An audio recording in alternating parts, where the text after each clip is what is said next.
day two of the Future Print Virtual Summit, and we have with you here a really exciting keynote from Jonas Ridderstraling, who is one of the co-authors of Funky Business Forever, a seminal book published in the mid-2000s, which, as far as I'm concerned, was one of the key breakthrough books in business terms that enabled a real sort of vision into the future, which it seemed to encapsulate brilliantly the change that was taking place. And not only that, did it in a very entertaining, exciting, and frankly, funky way, as you'd expect. He has written books since this, of course, and is invited to speak all over the world at various different business events. And like many of us now, is speaking to the world from his home office, and which is, Jonas, I believe, is it in Stockholm? Yeah, outside of Stockholm, on a fairly big island. On a fairly big island just outside of Stockholm. So there we have it, a sort of a true European as well. This session is really going to set the tone. It's around leadership and adaptation. And without further ado, really, I'd like to hand over to Jonas now, and you're going to give us a bit of an insight into where you see the future going, and perhaps what we could adopt as business people going forward. Over to you, Jonas. It's truly great to be with you all. Let's begin by imagining.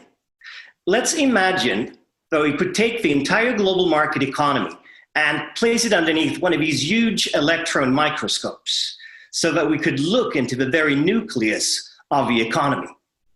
And you see, deep inside it, we would find a force called creative destruction. Now, creative destruction is a paradox. It is perhaps the ultimate paradox of progress.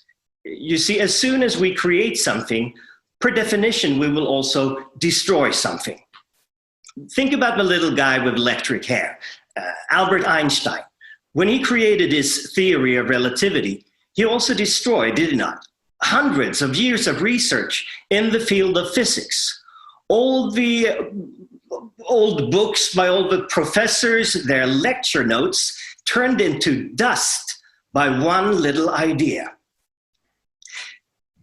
And we see creative destruction all over the place. We see it in the world of politics, in the world of art, in the world of sports, but in particular, we see it in the world of business.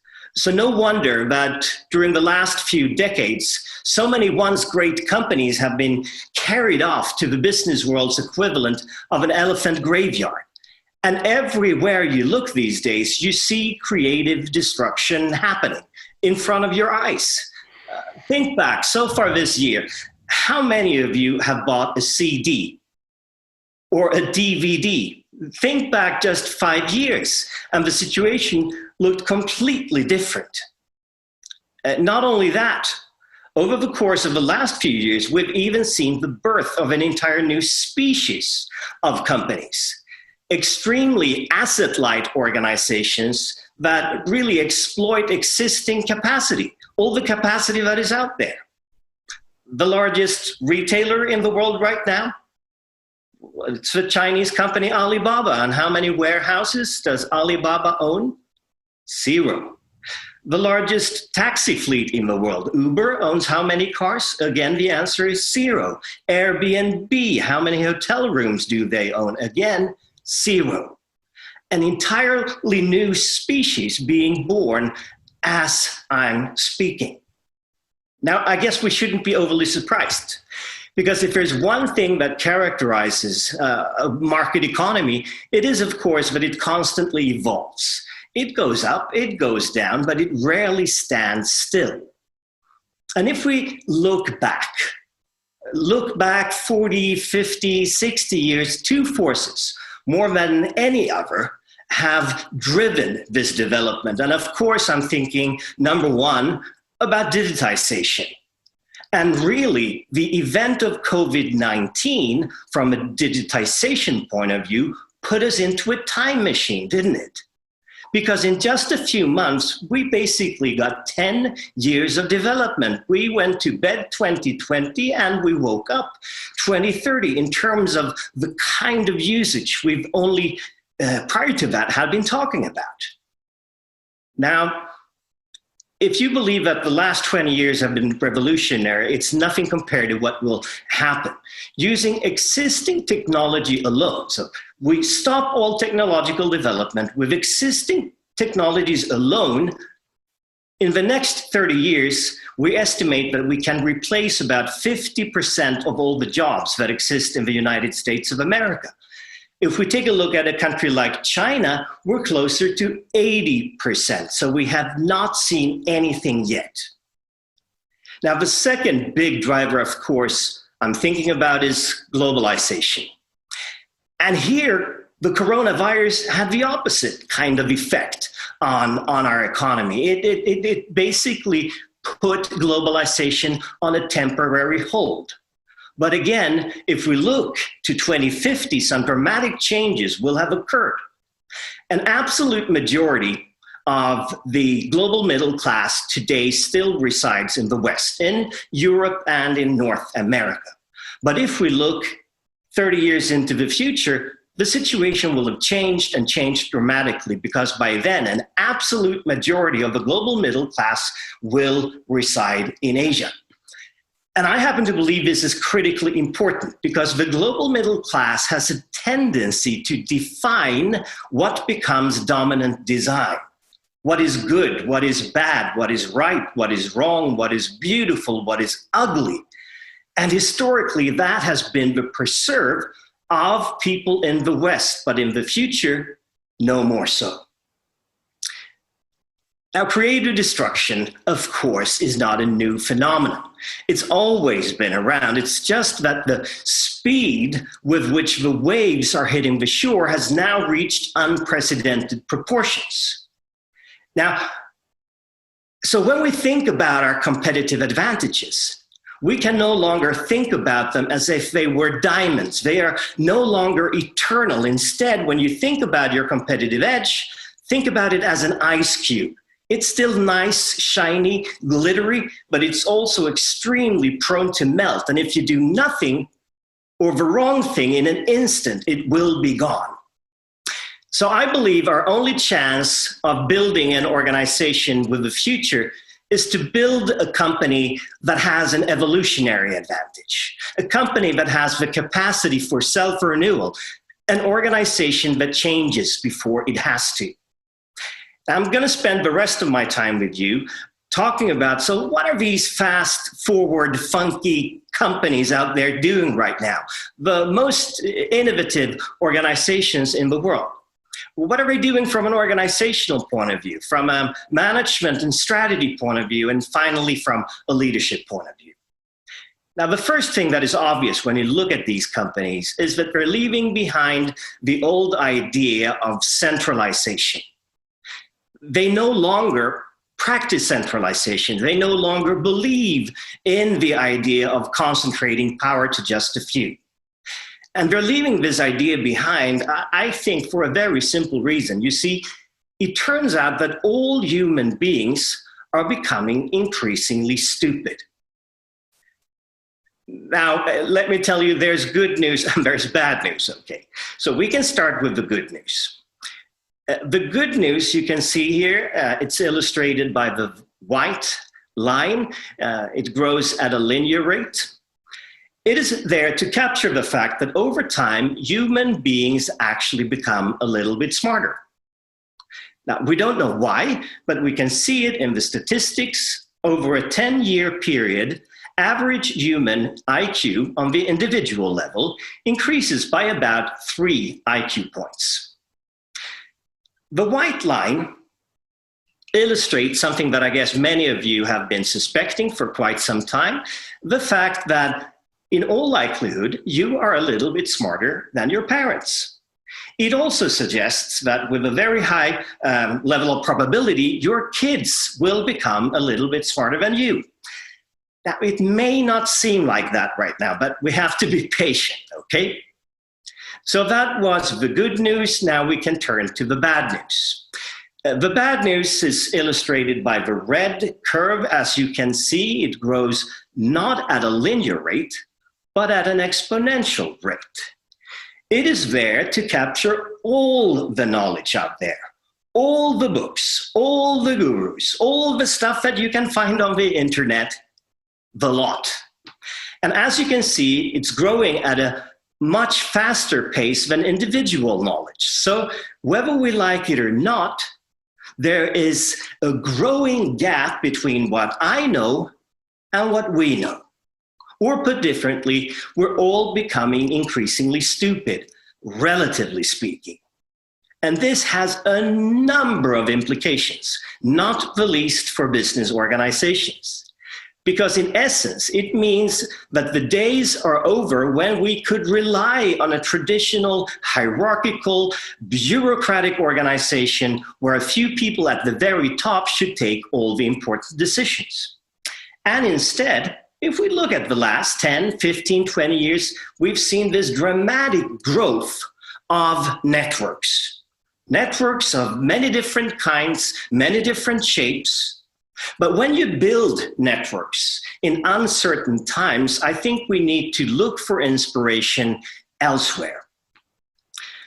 Perhaps a few of you have tried internet dating, or maybe you have friends who have told you about internet dating. My friends have told me that in the world of internet dating, they use some pretty interesting acronyms, abbreviations. One of them is MBA, and it doesn't stand for Master of Business Administration. Instead, it stands for Married But Available. There's a slightly more active form as well, MBL, which stands for Married But Looking. And I believe this is exactly the kind of mentality we need as modern business leaders. Yes, I'm married to my current colleagues, I'm married to my current suppliers, my current partners, my current customers. But in addition to that, I need to be slightly more promiscuous. I need to find lovers and mistresses, options for a future that is so uncertain that you don't know really what's around the corner. And of course, this also means that we need to build organizations that are much more self-organizing than the organizations of the past. And self-organization boils down to utilizing the principle of 360-degree feedback. When human beings get feedback from all around, we have this tremendous ability to coordinate spontaneously and self-organize. But that also requires that we have a shared language, a shared grammar, that we have a shared definition of the key concepts that we work with in our organizations. Because without a shared language, you cannot really share information. Without a shared language, you cannot really survive without strict bureaucratic and hierarchical control. The second big shift that we're seeing in these hyper-innovative organizations is a shift away from another old idea. The idea that we can predict things and plan things and forecast things. Because the world out there is just too messy right now for that to work. We live in a world that is interlinked, connected to the hilt, technologically, politically, physically, economically. It's one big spider's web, and in that spider's web, COVID-19 is traveling, money is traveling, people, goods, and services. Now, if you have teenage kids, let me ask you, how much do they plan before they go out Friday, Saturday evening? Probably not a great deal. Let me tell you about my experience. My kids will go Friday evening, they will use their smartphone and they will go, I'm off. Now, I don't know about you, but when I was that age, I planned. Wednesday afternoon, I sat down with my friends and we planned and we discussed and we debated. And then we decided Friday evening, we're going to go to that place. And Friday evening, we went to that place. And let me tell you, even if it was boring as hell, we stayed, because you don't mess with the plan. That's the kind of heritage that we have. But today, planning makes less sense than ever. Instead, in an uncertain world, we need to experiment. We need to practice enlightened trial and error. And you can experiment with anything. Not necessarily only technology. You can experiment with how you recruit people, how you remunerate people, how you put teams together, how you develop people, anything. We also know that experiments are risky. When you try new stuff, every once in a while you will fail. Mistakes will be made, rest assured. So any organization that aspires to be truly innovative needs to have some kind of idea about how they're going to deal with mistakes. And personally, I think we can learn something from the Army. I don't know if you've ever thought about it. In the Army, they actually consciously reward people who make mistakes. I know it sounds crazy, but think about it. You go to war, you lose half a leg, you come back home, and you get a medal. I mean, it was sort of a semi-strategic mistake. Maybe the next time you gather your troops, because there will be a post-COVID world when we can meet again, maybe you should hand out one of these, an MSU award, a Major Screw-Up of the Year award. Now, you'd be surprised how many really competitive and innovative companies already hand out such rewards. They usually call it something a little bit more politically correct, but it captures the gist of what I've just been talking about.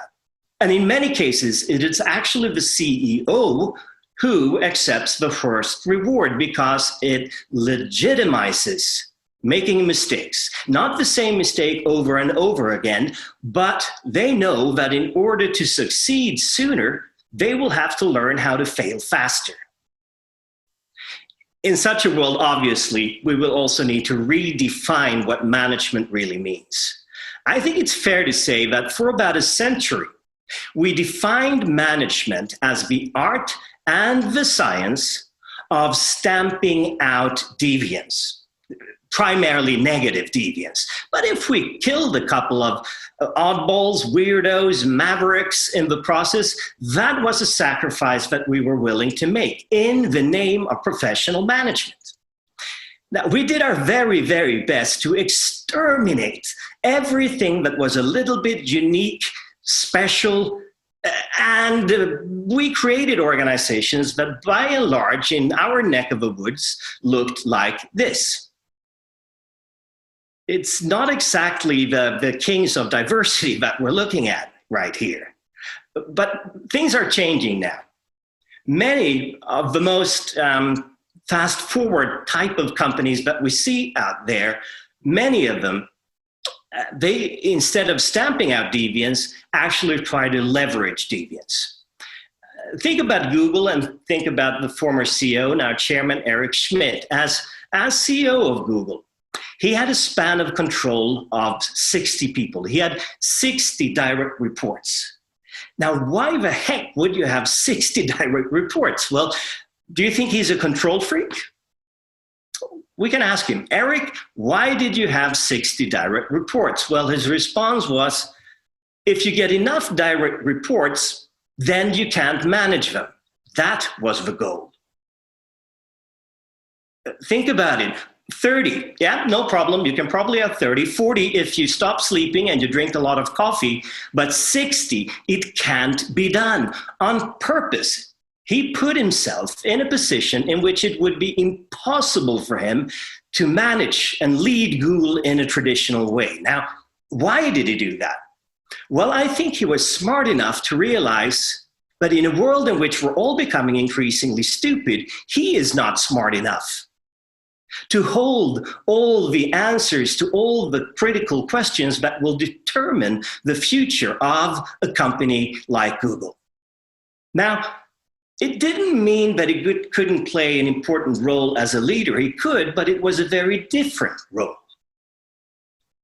Instead of stamping out deviance, he had to create a platform for a debate, a discussion, where all the different voices of dissent could make themselves heard. But he also had to make sure that it was a debate, a discussion with a deadline.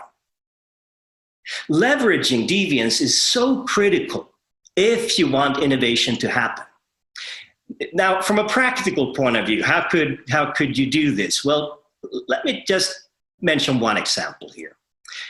Think about men and women and how men and women relate to risk.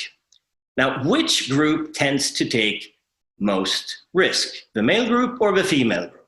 Well, we all know, and there's like a library of research on this, that men on average take more risk than women. Now, with that little piece of information, I have an hypothesis. You probably remember Lehman Brothers. Well, if Lehman Brothers had instead been managed by the Lehman sisters, do you think we could have avoided some of the problems that the world is still struggling with just by leveraging that little piece of information to our advantage? The fact that we are different. Sometimes we want a lot of risk-taking, other times we want less. Now, the final big shift, I think, is a shift from a world of intellectual capital to a world of also emotional capital. For 2 seconds, place yourself in the intersection of increasing complexity out there in the world and growing stupidity here inside our minds. Now, when man no longer knows, what does man do?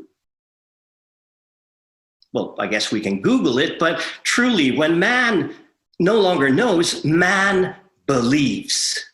We believe in Brexit. We believe in Donald Trump. We believe in Greta Thunberg. The human mind, you see, is as much a belief engine as it is a thinking machine. And we love meaning. We loathe meaninglessness. And we're perfectly willing to fill in the blanks, to create meaning, to find a pattern that we recognize. Let me ask you, what are you looking at right now? I guess most people would say it's a face, but you don't really know anyone who looks like that. I sort of look like it, but I also have a nose. Or perhaps it is a British smiley. It has a stiff upper lip. But truly what you're looking at is, of course, only 3 circles and a straight line. But 3 circles and a straight line are meaningless. So we fill in the blanks, we create a pattern, we want meaning, it's a face. Now, smart leaders have always been really, really pragmatic about this. If people want something to believe in, you as a leader have to provide them with that so that they can believe in you, in themselves, in the work that they do, and in your organization. Therefore, in many of these hyper-innovative organizations that I work with, you find something that I've labeled a corporate religion, a set of beliefs that people can attach themselves to. And at the very core of such a corporate religion, you typically find a dream. And I happen to believe it's important that it is exactly a dream. There were solid reasons for why Reverend Martin Luther King Jr. once upon a time said, "I have a dream," and why he decided not to say, "I have a 5-year plan." Dreams are inspirational. They lift us up and they are extremely powerful, not the least from an economic point of view. Think about the United States of America, the powerhouse of the global economy during the previous century. Now, why was the United States so incredibly successful? Well, to me, part of the answer rests with the fact that the United States of America is not a nation state. It is not a country in the traditional sense. No, the United States of America is an idea. And attached to that idea, we find a dream called the American dream. Now, what is so interesting about that is the fact that we can all become Americans. I mean, it's a club, it's a movement. You can choose to be American. It may take a few years, but you can. How long do you think it takes to become Swedish? Let me tell you, I've done some research. It takes about 226 years if you're born in Denmark. For some people, it may take a little bit longer than that. Or Japanese. I work with a few Japanese organizations. I ask them, how long does it take to become Japanese? Usually quiet, but finally, not for me to lose face, one of them will stand up and say, Professor, in Japan is possibly, maybe, perhaps impossible. I mean, you cannot wake up tomorrow morning thinking, yeah, today I'm going to become Japanese. But I guess you can, but it's futile. You're either born Japanese or not. It's not something that you just decide to become. But we can all become Americans, even if you're born in Graz, in Austria. Before turning 30, you can move to the US, become a D actor, a C actor, a B actor, a Terminator, and then a Governator. You know what I'm talking about. It doesn't happen elsewhere. And I think as leaders, we need to ask ourselves the question, am I leading an idea? Do we have a dream, or do we settle for being just another company like all the others? At the end of the day, as a leader, you are responsible for providing not only your customers, but also talent inside with an emotional experience. And we've been pampering our customers, our clients for years. But think about, an experience is not an improved product. It is not an improved service. An experience is something beyond that. Think about a company like Harley-Davidson, well known for its customer experience. What does Harley-Davidson really sell? Some would say nostalgia. Others would say sound, because they sound quite different compared to a Japanese motorbike. But if we ask Dick Teerlink, the former chairman and CEO of Harley-Davidson, he says, really, what we sell is the ability. The ability? Yeah. The ability for a 43-year-old accountant to dress in black leather right through small towns and have people be afraid of him. Now we need to apply the very same reasoning inside our organizations and think about our emotional value proposition for talent. Some are probably thinking psychobabble, mumbo, jumbo, but then remember that research in neuroscience, brain research, is really clear in pointing out that the brain's limbic system, which is in charge of our emotions, always overpowers neocortex, where reason and logic rest. You see, the traffic instructions up here are obvious. Emotions first.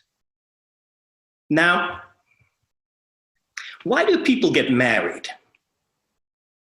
Well, I guess there are many reasons for getting married, but probably when I ask people, the most common answer in most parts of the world tend to be love.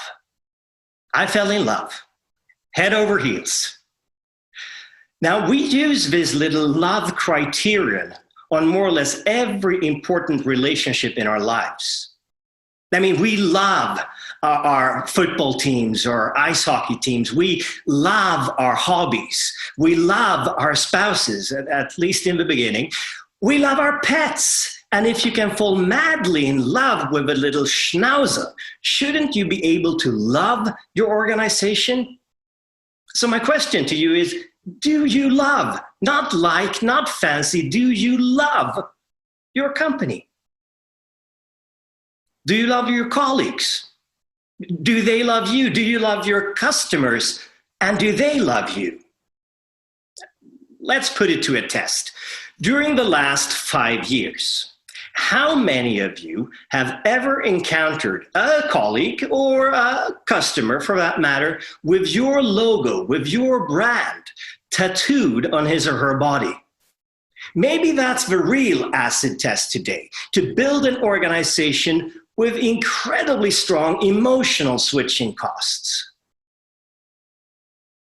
So here we are,